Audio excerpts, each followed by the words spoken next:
Nagbabala ang Office of the Vice Mayor ng Ilagan sa publiko hinggil sa kumakalat na modus ng panilinlang kung saan may mga individual na nagpapanggap na kawani ng lokal na pamahalaan. Ayon sa mga ulat, gumagamit ang mga scammer ng tawag at text message upang humingi ng bayad para umano sa pagkain, hotel accommodations at iba pang opisyal na transaksyon. Nilinaw ng Office of the Vice Mayor na hindi sila humihingi ng bayad sa tawag, text o anumang e-wallet tulad ng GCash at Maya.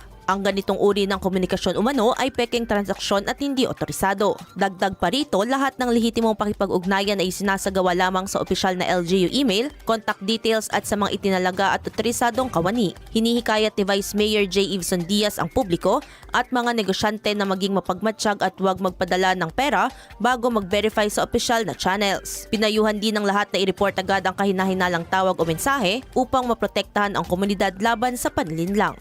Idol, parang bumibilis ba ang pagtanda? Ang dahilan humihina ang cell division na pagpapalit ng bagong cell habang nagkakaedad. Natutuyo ang balat dahil sa paghina ng elasticity. Para mapigilan ito, mag-DTX 500 na. May antioxidants at vitamins, polyphenols at flavonoids na pumipigil sa collagen degradation. Sikreto sa pagiging young looking mo para maging healthy, mag-DTX 500 palagi. Para sa IFM News, ako si Idol Sena Marie Akdang. Idol! IFM News.